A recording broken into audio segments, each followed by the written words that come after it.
Octa verba is a Latin phrase that means actions, not words. If you want to know what somebody truly believes, do not listen to their words. Instead, observe their actions. I'm Marcus Aurelius Anderson, and my guest today truly embodies that phrase. Rich Diviney is a best-selling author, leadership and human performance expert, and retired Navy SEAL commander. In more than 20 years of his career, he completed more than 13 overseas deployments. As the officer in charge of training for the Elite SEALs Team 6, he was intimately involved with the highly specialized selection process, which pared down a group of already exceptional candidates to a small cadre of the most elite optimal performers. He just released his second book, The Masters of Uncertainty, which I absolutely recommend. And I would also recommend The Attributes as well because they pair each other so well. Drawing upon parallels with Navy SEALs Resilience, the book aims to impart strategies on stress management that are fundamental, that can be employed by elite military forces and obviously your businesses as well. Rich, thank you so much for coming back again. I always enjoy our conversations. And I learned so much from you.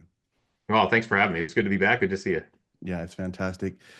So we were touching on a lot of these things, but a lot of people are going to say, Dr. Andrew Huberman, tell us about how you met him, how these conversations evolved. Yeah, so Andrew and I met about 7 years ago. It was before his podcast. I had just gotten out of the Navy. He is still a professor. He was running his lab there at Stanford around fear. And Mm. so we in fact a friend had said, "Hey, you got to meet this guy. This neuroscientist. You guys are going to get along great." And someone had told him about me, and so immediately gravitated towards each other. We were at this conference. It wasn't even a conference, it was a planning session for some executives. It was actually Goggins was there too. David was there too. So Wow. so we had a pretty good crew. Anyway, all this to say, we really gelled immediately on the fact that he was studying fear in a lab, and he was interested in how we as Navy SEALs dealt with fear in the real world. And we began to talk about how that stuff combines in terms of the neuroscience going on, and then what we in fact do. A lot of the things that SEALs do, we do without really thinking about it. It's kind of unconscious. And so I've always been really keen on deconstructing some of that because if you can deconstruct it, articulate it, you can then talk about it, teach it, and practice and train it. And so we started it. We worked on a ton of stuff for about a year or so. The impetus of the attributes was because we were actually working on a book together. We decided he had a solo book. We decided for me to do a solo book. I went solo book. He went podcast. He obviously is doing pretty well.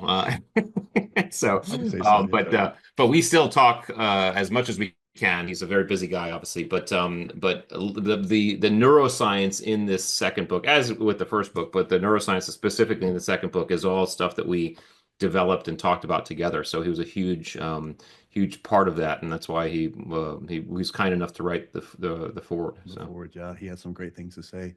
And it's also interesting because we write a book to the best of our capacity. We're not sure how it's going to be received. We're aiming at a target, and then we sort of walk it in after the fact. So we see what lands, what doesn't. You go out, you teach on it, and then that really informs how we write our second book and how we teach and how we do things. Can you tell us a little bit of what that evolution was like for you from the attributes into where you are currently?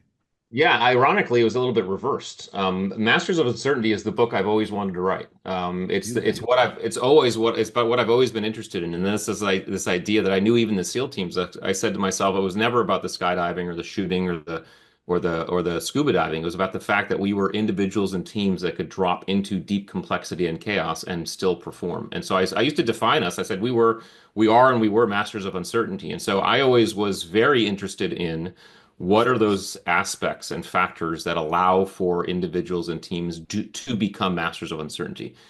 In that deconstruction process, one of the factors, one of the most important factors in understanding your own performance at your most raw was attributes. And so kind of it was almost a little bit of unconscious luck there that I wrote the attributes first because the attributes is kind of a very big topic Yes. and inclusive. And so writing the attributes first and getting that baseline, that foundation laid with both the book and the business and the assessments allowed for now me to take this bigger idea and say, okay, what are these factors? And so as you know, because you've read it, but people who read it will see the attributes is a chapter in the book, in the Masters of Uncertainty book, because it's one aspect that we have to understand about ourselves. So the other aspects in the book, I do plan on diving more deeply into. I think they're fascinating, but yeah, it was almost a little bit of the reverse order there.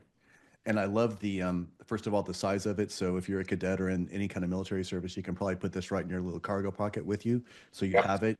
It's about 140 disciplined pages. So yeah, so I when you write a book, you don't go by pages, you go by word count, right?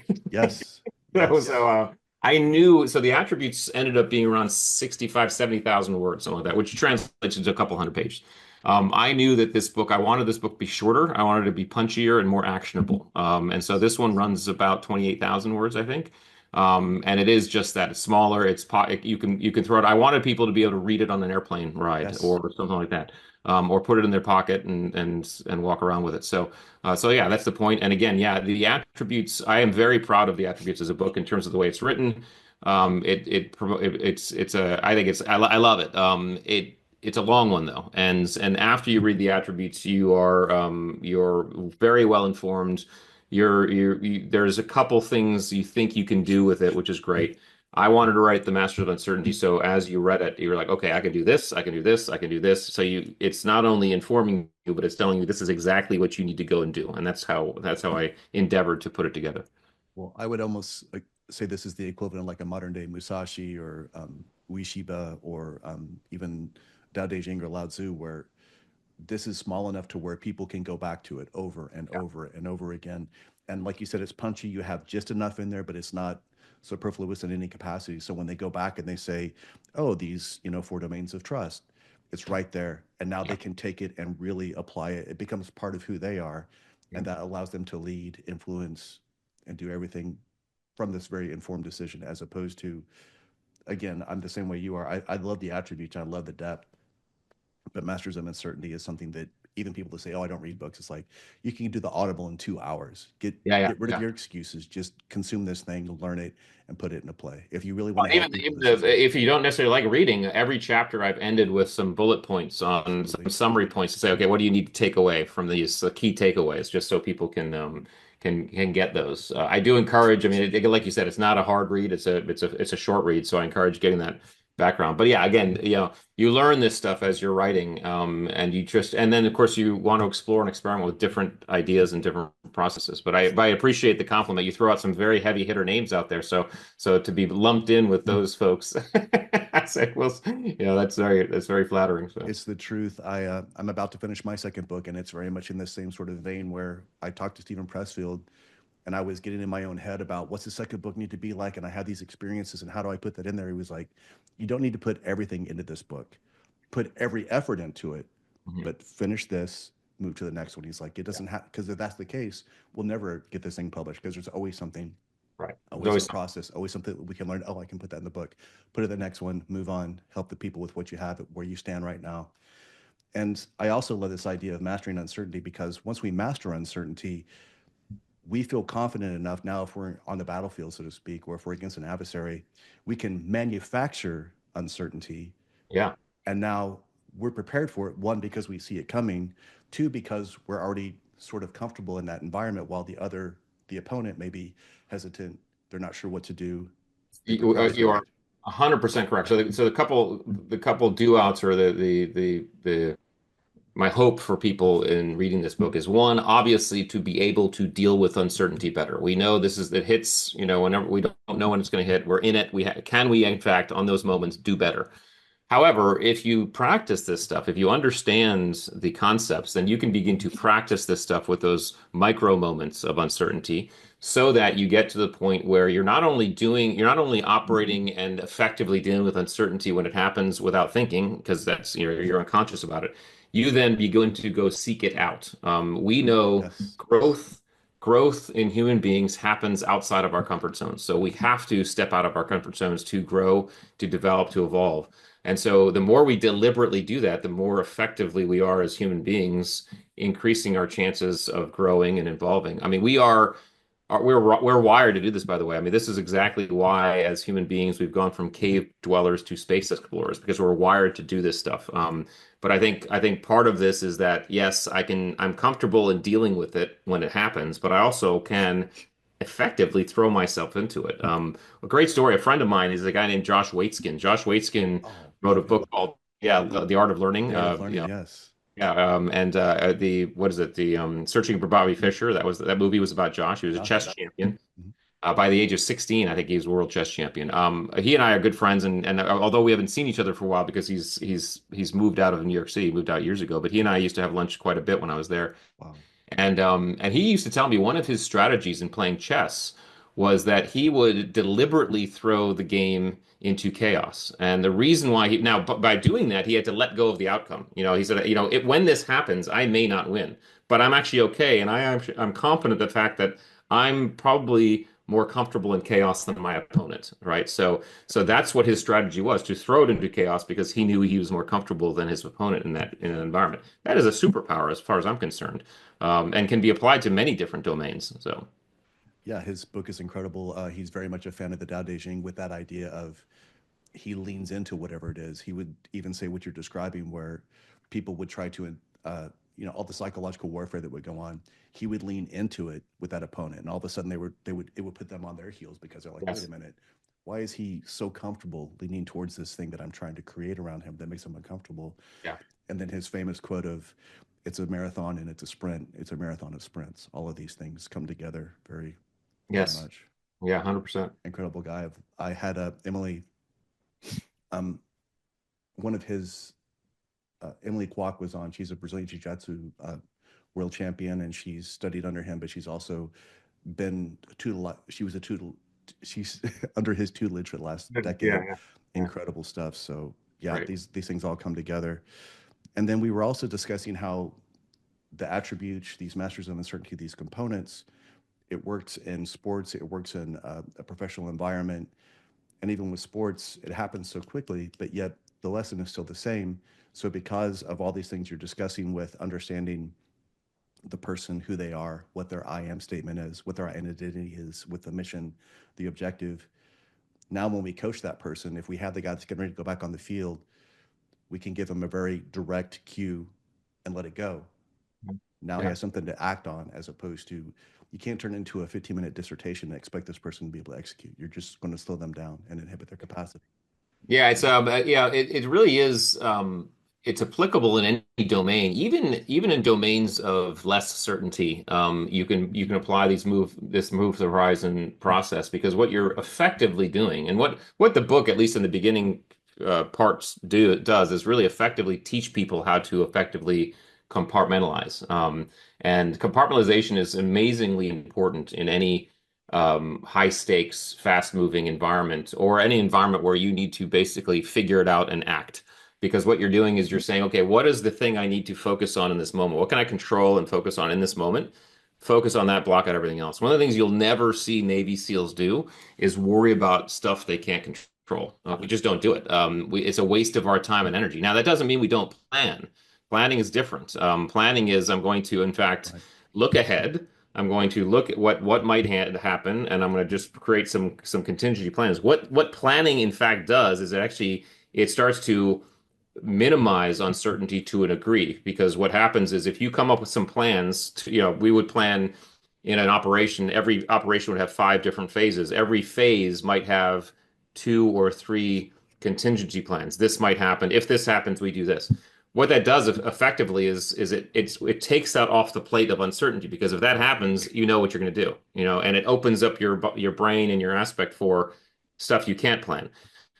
What you can't do is overplan. You can't suffer paralysis through analysis, so you can't do that. But what you also don't want to do is, once you have a plan, don't try to plan or worry about stuff you can't control, because if you can't anticipate it, just don't worry about it. Jumping out of an airplane is a very dangerous evolution, and there's I don't know the exact number, but there's at least seven known common malfunctions that could happen when you jump out of an airplane. And so what you do when you're training to do this is you train in all seven of those. If this happens, I do this. If this happens, I do this. And you rehearse those.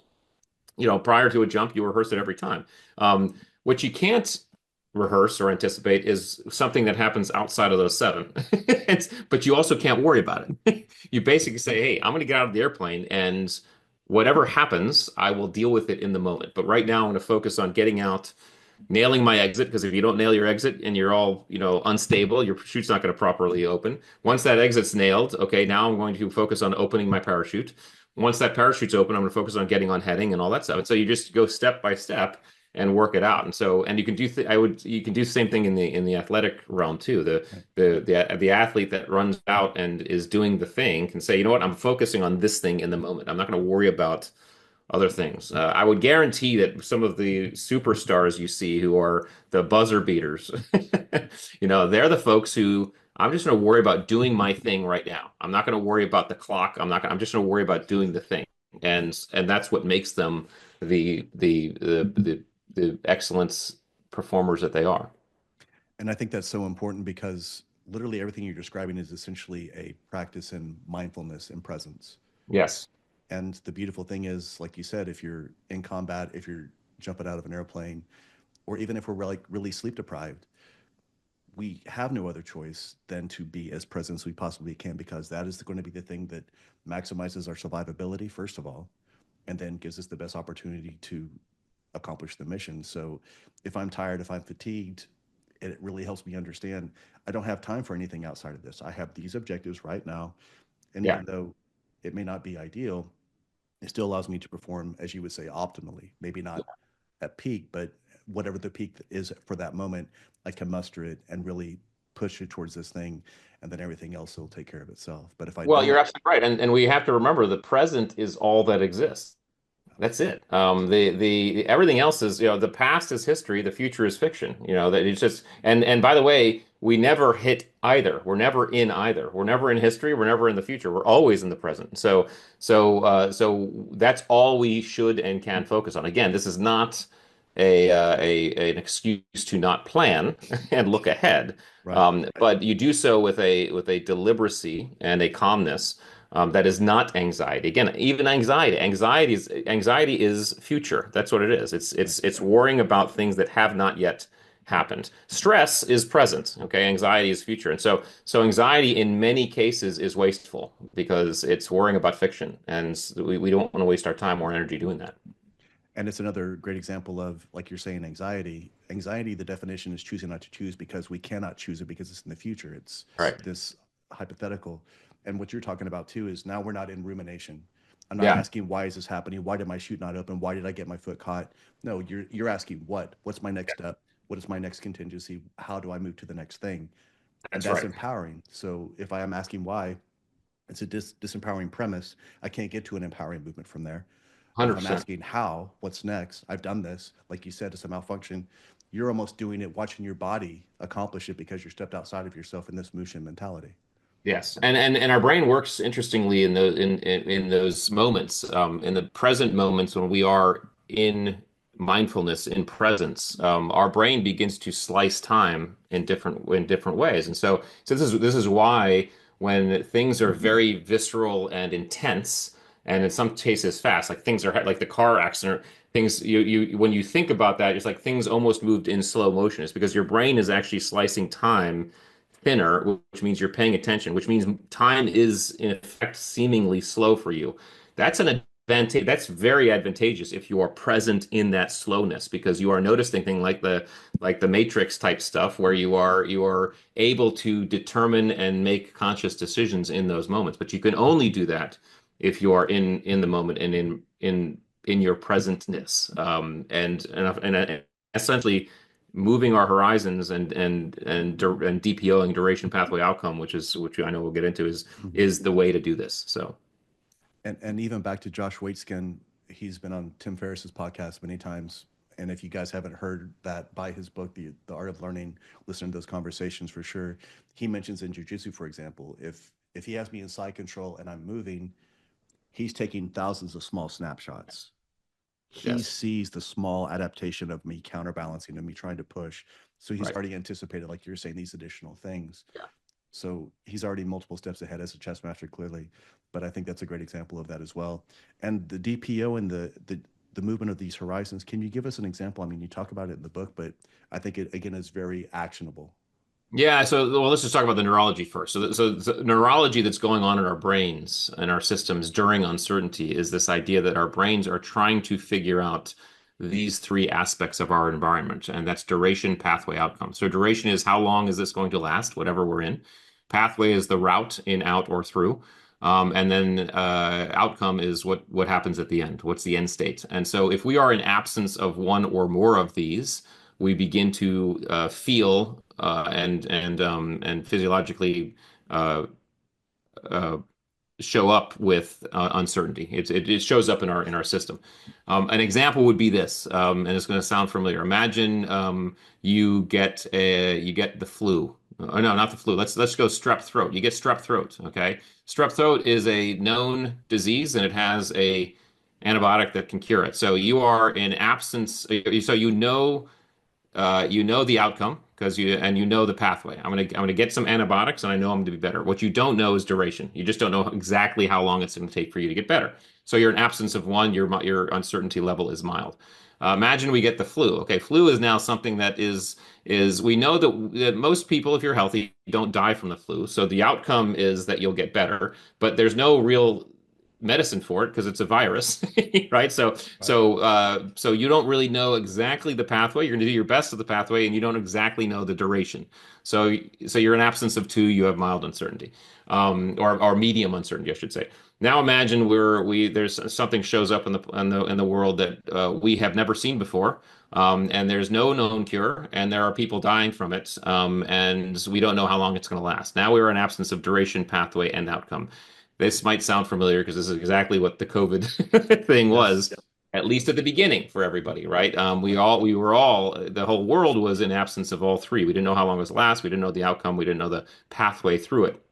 So this is when we have deep uncertainty, challenge, and stress, or deep uncertainty showing up. The way we combat these moments is that we take charge of our neurology by doing what I call picking or moving horizons. By moving horizons, what that means is you pick a horizon to focus on, and then you move towards that. As soon as you do that, you've in effect, in essence, created your own duration pathway outcome, your own DPO. So an example for this would be in Navy SEAL training, you spend hundreds of hours running around with big heavy boats on your head, especially during Hell Week. And I remember it was the middle of the night during Hell Week. We were running with this damn boat on our head. We had been running with it for hours. We were miserable. We were on the beach and we were next to a sandberm. We didn't know how long we would be doing it. It was just miserable. I remember saying to myself in that moment, you know what? I'm just going to focus on getting to the end of this sandberm. And what I didn't realize I did in that moment was I picked a horizon, and in picking a horizon, I created a duration pathway outcome. Duration was from now until end of sandberm. Pathway was from here to end of sandberm, and outcome was end of sandberm. As soon as I hit the end of the sandberm, that's an accomplishment. That's a reward, and that registers in your neurology. You get a dopamine reward for that in your brain, which allows us, if we're cognizant of this, to pull out, pick another horizon, and do it again. And Yeah. and so we can, in essence, and we every human being has done this, by the way, in some capacity. Whether you're running marathons or going through trauma or whatever, every human being has experienced this. What we're trying to do and what I'm trying to do is articulate it so you can start practicing it and doing it more, but yeah, and doing it very deliberately. So in essence, if you are in a situation and you start picking these horizons, you're creating certainty by creating a DPO, and you're also rewarding yourself so that you can continue the cycle until one of three things happens. Okay. One, you move through it. Okay. Two, the environment becomes certain enough. In other words, as you step through, your cone of certainty opens up to a degree that now you understand what's going on. Or three, you accomplish your goal. One of those three things is going to happen. But you can, in essence, use this strategy.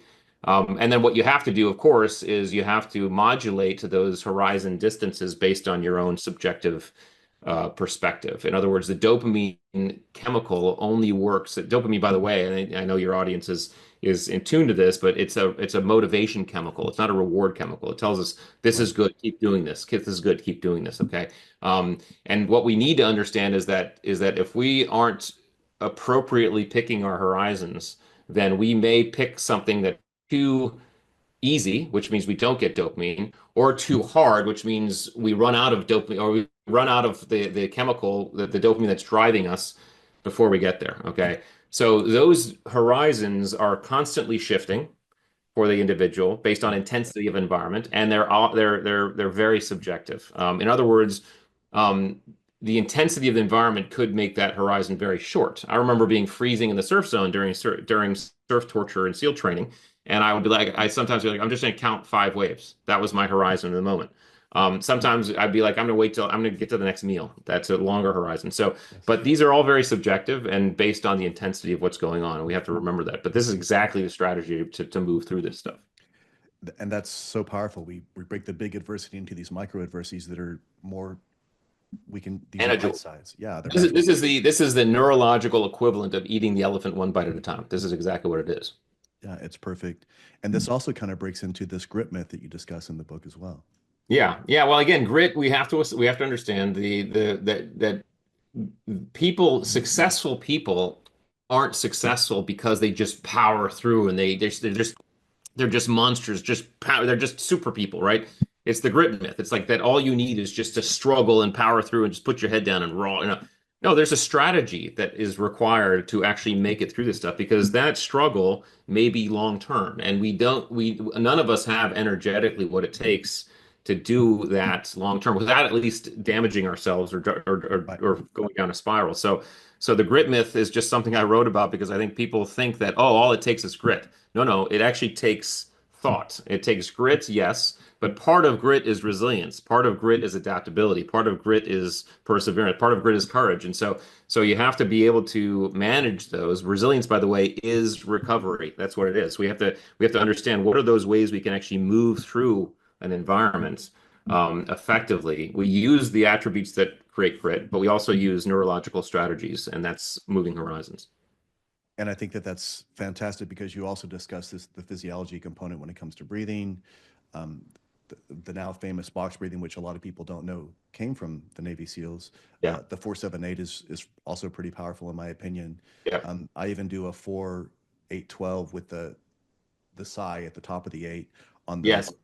which gives us that additional component. So um, I know that it came from the Navy SEALs, but who introduced the box breathing to the SEALs, or was it something? Well, I think it came from the Navy SEALs only because, and I would say it came from Navy SEALs as a broad term. A guy named Mark Divine was a SEAL, Yes. and Mark and I were. It was funny. We he was getting out of the Navy as I was starting my career. I think it was in the mid '90s, but then he came back in as a reservist.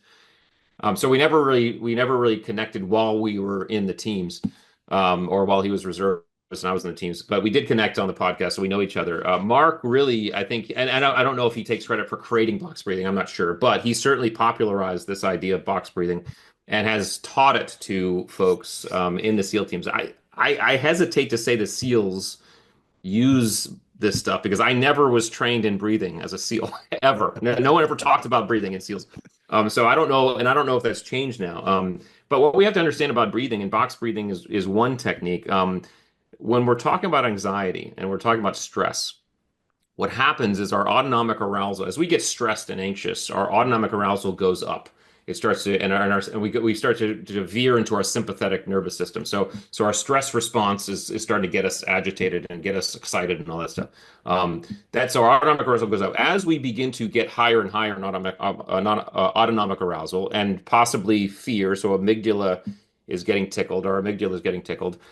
Something very interesting is happening with our brain. Our brain, our frontal lobe, our conscious decision-making part of our brain is beginning to recede and start to take a backseat to our limbic brain. Our limbic brain is our emotional brain center. It's our lizard brain. It's just because a lot of what we do without thinking is done by our limbic.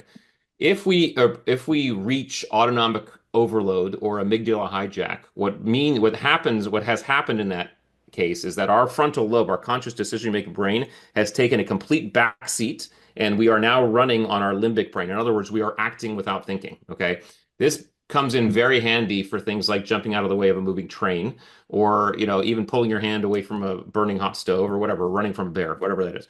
It doesn't come in very handy for the other 99.9% of the things that happen in life that are stress inducing because we really do want to have our frontal lobe, our conscious decision making brain online. The only way we can move horizons effectively is if we're doing it through we don't move horizons, with our limbic. We do it with our frontal lobe. All right. So all this to say, what breathing does, breathing techniques do, is breathing, because it's connected to our vagus nerve and our respiratory system is connected to all that, and our sympathetic and parasympathetic systems, is breathing can in fact manipulate the levels of autonomic arousal we have. And depending on the breathing, we can up our autonomic arousal, we can get ourselves more charged and excited, or we can calm our autonomic arousal, we get ourselves calmer or peaceful. The I think it's the 3-2-1, but it's the even a guy like uh who's the Iceman guy? Hoff, Wim Hof. Hof, yeah, Wim Hof breathing, right? And some of the techniques I talk about in the book, they are designed to bring up autonomic arousal. Sometimes we are not excited enough. We need to actually up our excitement. Those are designed to get us into a better state, a excited state. So we're actually charged, okay? More often, all right, more often, if we're finding ourselves in uncertainty, we need to decrease our autonomic arousal. In some cases, we need to keep our autonomic arousal the same. So, in other words, we may be at a point where it's like, you know what, I'm completely where I need to be. I don't want to go up. I don't want to go down. This is exactly where box breathing comes in handy. Okay. Box breathing is perfect for maintaining your current autonomic arousal state. And that's, most people are familiar. It's say same it's a box, so four count as you're breathing in, four count hold on top, four count exhale, four count hold on bottom. That's box breathing. That maintains your current level of autonomic arousal. If in fact you want to decrease autonomic arousal, which is oftentimes what has to happen if you find yourself approaching panic or procrastination or autonomic overload, you need to induce or start doing the CO2 blowout breathing, where you're breathing in a way that's blowing CO2 out of your system. And this is where you get into the physiological sigh type breath, where you're taking full deep breath, you're holding, and then you're doing a nice long exhale. That is going to calm you. And what that's doing is not only calming you, it's bringing your frontal lobe back online so you can engage in the move horizons process. So the techniques in the book just highlight some different breathing techniques depending on where you're at autonomically, to allow you to get in the best state to make your conscious decisions and move your horizons. And I think that people underestimate that because, as you're saying, as we're approaching a horizon or as we're approaching the target and they say 30 seconds out, usually you're pretty clicked up. Yes. And we escalate naturally, but Yeah. most people do not understand the importance of and necessity of de-escalating as Yes. well after the fact. You have to walk yourself down as well. So the box breathing does that. The 4-7-8 does that. Are you familiar with parachute breathing?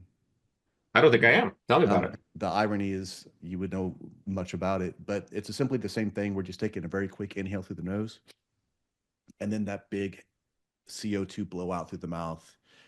Three of those resets us from sympathetic to parasympathetic. So if I have a person that is on Zoom, they can turn the camera off, mute it. They can do this, or they Yeah. can excuse themselves from the room or go to the restroom or whatever it is. If they have the time and the capacity, 4-7-8 box breathing is beautiful. But in a pinch, this is like the triage that can Yeah. give Yeah. them the capacity to detach, to breathe. If they're in a safe environment, they can even close their eyes. Yeah. So Yeah. that's Yeah. 20 seconds that can reset them. And now, like you said, they're calibrated, they're back to neutral, and they can actually act the way they want to as opposed to react without thinking. That sounds fantastic. And that sounds like the physiological sigh. I think there's just Yes, yes. there's different techniques. What Semantics. people have to understand about this, because people might think it's counterintuitive, is that we actually have to understand that stress in our system is from a buildup of CO2. So in other words, when we're holding our breath, whether underwater or on land, the stress we begin to feel in our system is not because of a lack of oxygen. It's because of a buildup of CO2. Now people understand, like free divers understand this. Navy SEALs to extent understand this, because they know that you can push past that limit, right? You can actually push past that discomfort and go way longer because you're accessing different parts of your oxygen in your system. I do not recommend it because it's very dangerous. Because honestly, if you push past that initial discomfort, you'll be able to go longer, but you won't get another warning. This is why people who are free divers just you die, you pass out and you're dead, right? And that is there's no more warning, so you will just go black. That all said, so I'm just going to say one more time, don't try this at home, okay? Don't try this at home. But that all said, our stress is because of a buildup of CO2. So these breathing techniques you're talking about, the parachute breathing or the physiological sigh, what you're doing is you're blowing out excess carbon dioxide and you're Yes. getting that out of your system, and that's calming you. And that's why this stuff works physiologically. And they call it parachute because the idea is if you can close your eyes, you want to imagine that you're just slowly floating Yeah. on a parachute, not a hi ho parachute type thing, Yeah. but Yeah. more like it's just a very calming Yeah. environment with perfect weather and 72 and sunny kind of ideas. Um, and I like that idea as well. There's also this, you talk about this relationship of um, purpose and objective and Yeah. how important it is to have them because people seem to think that sometimes they're different, but you're showing how that they need to dovetail and that creates that alignment, not just for the individual, but for the team and the mission and the objective. Yeah, the way I define it is that objectives are purpose made concrete, right? Purpose are great. What's my purpose? Okay, a climber can look at a big mountain and say, my purpose is to climb rocks. Okay, my objective is to climb this cliff. You know, it's a concrete goal. You can't. It's very difficult to break into horizons a purpose. Purposes are generally a little bit more vague, sometimes ethereal. You want to be able to create a concrete objective that you can then begin to take steps inside of to accomplish. And that could be, again, I grew up wanting to serve my country, wanting to do something cool, be a warrior of some sort. Okay. That's a purpose. My objective become a Navy SEAL. All right. Now, even that objective can be quite large. So that objective has to be understood but then released because you have to release. So if my purpose is to, or my objective is to eat the elephant, great. But now I have to release that and start looking at how to do that one chunk at a time. This is the moving horizons. But the objective, what we have to understand, the reason why it's a chapter in the book is because that is for certain driving your behavior in uncertainty, challenge, and stress. It's still there. It's in the background. If it's concrete enough. My objective to become a Navy SEAL was driving me in all of my aspects of SEAL training when it was getting hard. Now, during the real specific times when I was shifting horizons and DPOing heavily, I wasn't thinking about Navy SEAL, and very few people do. This is, by the way, why people quit. Someone can have this objective and become a Navy. No, very few guys who start SEAL training don't have the objective of becoming a Navy SEAL. What they fail to do is, in fact, let that go to an extent where they can focus and shift horizons and DPO effectively. The guys who quit are the guys who cannot DPO effectively. They focus too much on what's going to happen and what's happening, what's already happened, and all this stuff versus I'm just going to focus on the moment. So we have to understand that the objectives are driving our behavior, and that's where we're creating our horizons, but we're letting it go. We're not letting it um, dominate and loom too largely in our horizon because, or in our minds because it's just too much of a chunk.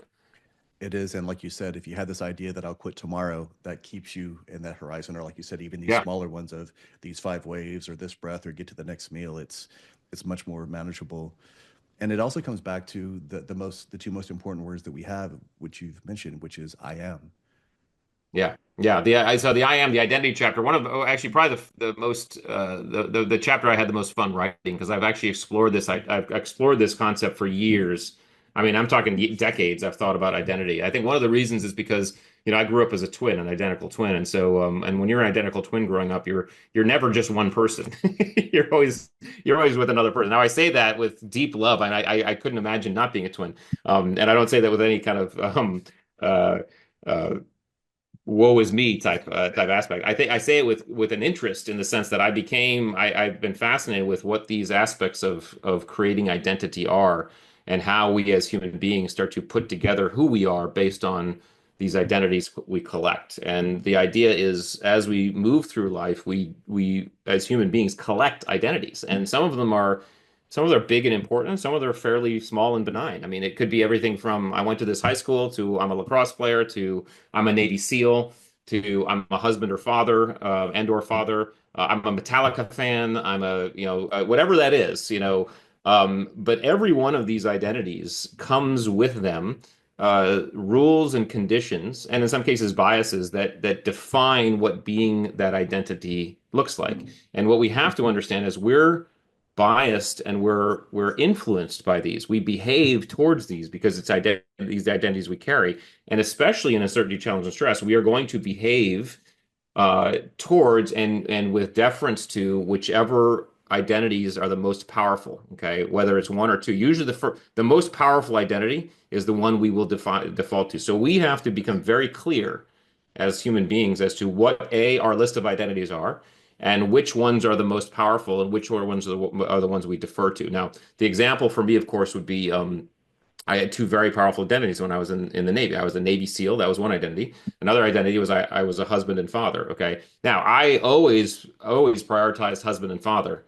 That's always been my most important identity. However, the Navy was sometimes like, no, no, Navy SEAL needs to come first, and I was okay with that because when I deployed overseas, Navy SEAL was up first. It had to be, Had to and I be. was okay with that. Sometimes we'd be on target and something would happen, and you'd shift because you'd have to take care of people or something, and you say, okay, husband father's now first, right? So I think the essence of the greatest warriors are those who understand these identities to a very detailed degree and can shift between them Yes. depending on environment.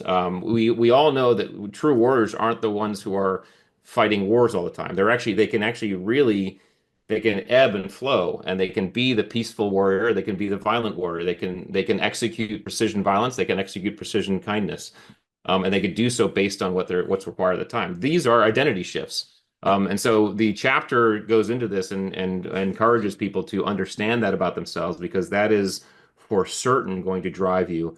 Because it drives you, by the way, even when you are in panic mode or you're overly autonomically aroused. This is why you get um, sports fans beating the crap out of other teams that they dislike because and then afterwards being in front of the judge being like, I don't know what came over me. Well, I know what came over you is your autonomic arousal hit. You weren't thinking, and you were behaving towards an identity that you prioritized, and you didn't understand what was going on in the moment because you weren't thinking. But you were certainly behaving towards that identity, and that can be destructive. At the same time, we can also, if we're conscious and present in the moment, we understand, we can pick and choose identities. We can say, oh, what identity is necessary for this moment, right? That is also a superpower because you can also start to say, okay, well, right now, even though husband father identity is powerful, that's not what I need right now. I need Navy SEAL identity, or vice versa.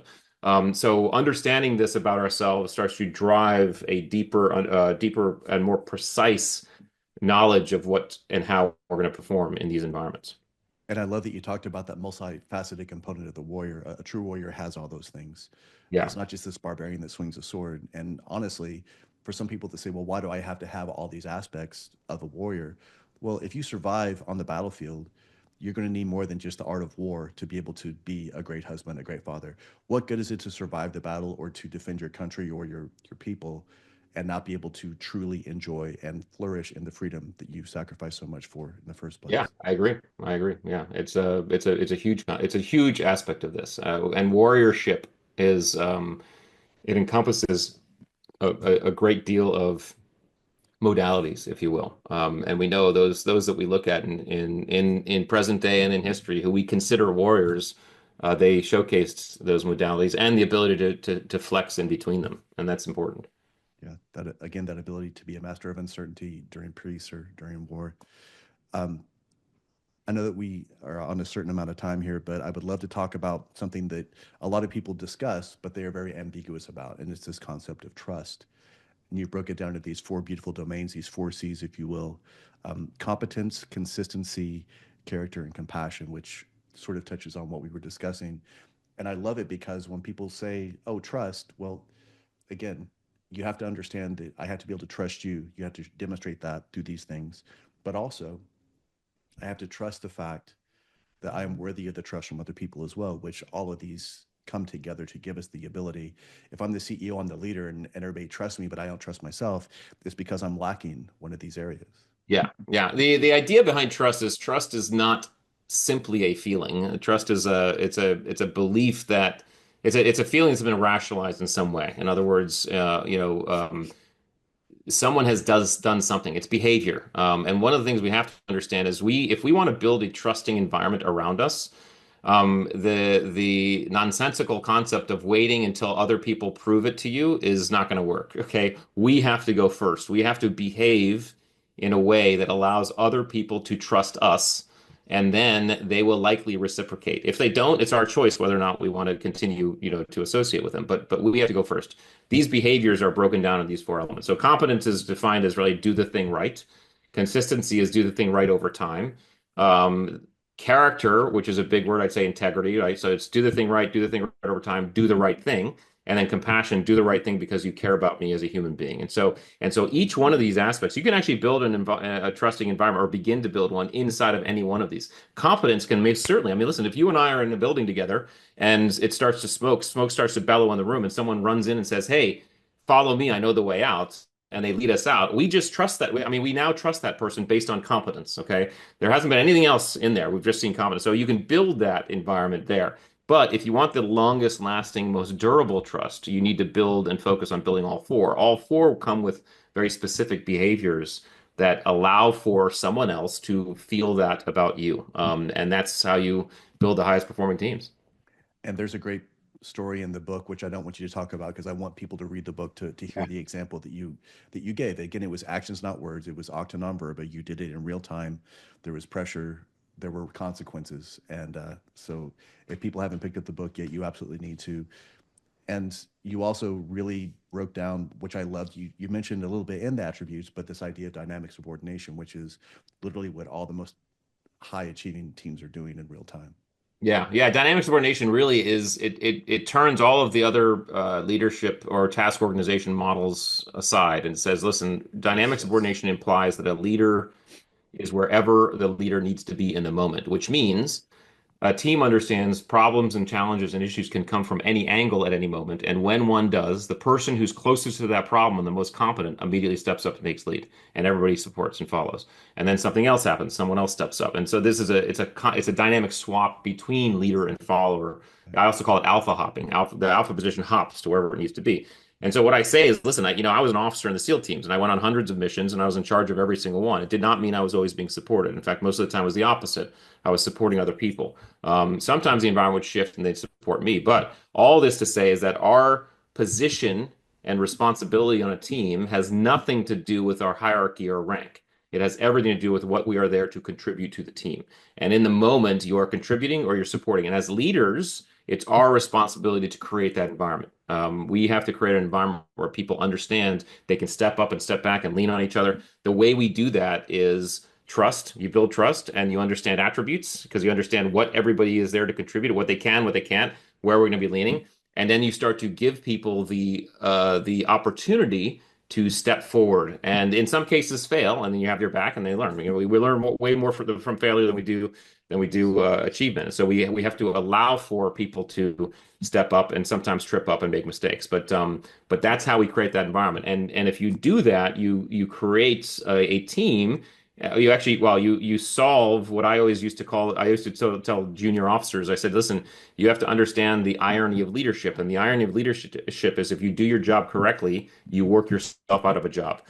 Because you create a team that can run without you, and in some cases, most cases, outpace you. That's what every leader should desire to do. Now, in the military, it was obviously necessary because I could get killed at any moment. The team has to be able to operate, but any leader should have the overall goal of building a team that eventually just becomes so fast, so good that they have to step aside and say, you guys, you team, you're just great. I mean, that's you. If you've done it correctly, that's you. And the truest leaders, that's what drives them. It's not the ego of the position or the ranking or whatever that drives them to be able to help create a team of humans that can do that. And if we're really honest as leaders, if we're trying to build something bigger than us, if it's a CEO or a visionary, however you want to verbalize it, that person cannot know everything about every No. piece of minutia. Like if you're asking this, it's like, no, talk to the CFO, talk to the COO about this, talk about what this next thing is, talk to my assistant, schedule this for me. But if we're trying to go fast, we cannot have this luxury of thinking that we can micromanage everything because we're literally stymieing their capacity to do what they need to do well. Well, and also you're not allowing for the space to think about the things you're supposed to think about. The CEO is not supposed to think about minutia. The CEO is supposed to think up and out, right? As the commanding officer of a SEAL squadron, I'm not supposed to think about how much explosives we need on the door. I'm supposed to be thinking about the overall operation and what we need to be doing. And if I'm not allowed to do that, or if I'm deliberately forcing myself, or I would say making the excuse to not do it by focusing on the minutia, a lot of leaders do Oh that yeah. they Okay. they they hide away in the details because they're comfortable there because they don't want to do this. All right. But if I'm not allowing to do that, I am not serving the team in my best capacity. I'm just not. And I'm not allowing for what I'm there to be doing to be done because I'm focusing on stuff, on other stuff. So we have to, as leaders, understand that we are a team is a amorphous blob of humans that step up and step back and are constantly working together and supporting and leaning and moving together on this and it's our job to create and foster that environment. Absolutely. Rich, I could talk to you for hours, and I have, and I look forward to doing that in the future. The attributes, where can we learn more about this? You have an attributes website that has some incredible resources in addition to your newest book, Masters of Uncertainty. Where would you direct all of our listeners to learn more about you, your work, everything you're Yeah. up to? Well, the best one-stop shop is theattributes.com. That's our website. And there you can learn you can find the both books there. You can learn about everything we do in terms of helping high-performing teams. Obviously, you can find both books on Amazon and some of those sites, but I think the best is theattributes.com is the website. Obviously, I'm also on Instagram and LinkedIn. You can follow me there and encourage you to do so and yeah, check us out. Absolutely. Rich, thank you so much again. I look forward to shaking your hand in person at some point in the future soon. Thank you, my brother. I really do too. So thank you for having me again. Thank you, brother.